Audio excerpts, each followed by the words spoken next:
Hello बच्चों, so let's understand the question first. The question says which of the fact is not true due to surface tension. इनमें से कौन सा surface tension की वजह से नहीं होता है? तो dancing of a camphor piece over the surface of water, बच्चों this is due to surface tension. अगर हम बात करें कैंपर पीस वाटर के ऊपर, अगर हम लें, ये हमारा वाटर का है और वाटर के ऊपर हम कैंपर का पीस लें, तो बेसिकली क्या होता है बच्चों, कैंपर इज एन इम्प्योरिटी और इम्प्योरिटी को हम वाटर में जब भी ऐड करेंगे तो उसका सरफेस टेंशन डिक्रीज हो जाएगा। तो यहाँ पे लिख सकते हैं हम ड्यू टू इम्प्योरिटी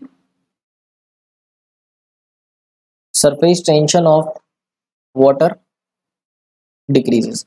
अब बच्चों जैसे ही सरफेस टेंशन डिक्रीज होता है तो यहाँ पर अगर ये इस तरीके से है तो अलग अलग वॉल्स पे जब हम फोर्सेस निकालते हैं, मतलब सरफेस टेंशन अनइवन डिस्ट्रीब्यूटेड हो जाता है, जिसकी वजह से ये कैंपर के ड्रॉप्स हैं इन पे फोर्सेस अनबैलेंस्ड रहते हैं, क्योंकि इम्प्योरिटीज ऐड करने के कारण सरफेस टेंशन चेंज हो गया है, डिक्रीज हो गया है।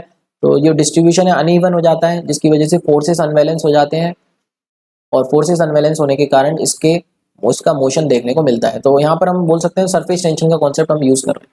Small Mercalli drop itself become spherical, बिल्कुल सही बात है बच्चों। जो फ्री सरफेस होता है लिक्विड का, वो मिनिमम एरिया ऑक्यूपाई करने की कोशिश करता है, हम पढ़ते भी हैं सरफेस टेंशन में। That is the only property due to the surface tension. जो फ्री सरफेस है वो उसको मिनिमम एरिया करना चाहता है, और मिनिमम एरिया के लिए पॉसिबल फिगर जो 3D में होता है दैट इज स्फेरिकल। तो ये भी सरफेस टेंशन की वजह से होता है बच्चों।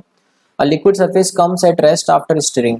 सो बच्चों स्टिरिंग करने के बाद एक लिक्विड सरफेस रेस्ट पे क्यों आता है? विस्कोसिटी की वजह से, क्योंकि विस्कोसिटी मतलब लिक्विड की लेयर्स के बीच में फ्रिक्शन। तो viscosity is responsible for this. तो यहाँ पर सरफेस टेंशन रिस्पॉन्सिबल नहीं है, तो थर्ड ऑप्शन करेक्ट हो जाएगा, विस्कोसिटी। ठीक है बच्चों। So mercury does not wet the glass vessel, that is also due to the surface tension. वहाँ पर भी हम कोर्सिव एडहेसिव फोर्सेस के कॉन्सेप्ट यूज करते हो उसको एक्सप्लेन करते हैं। तो थर्ड ऑप्शन यहाँ पे करेक्ट हो जाएगा बच्चों। I hope you got the answer. Thank you so much and all the very best.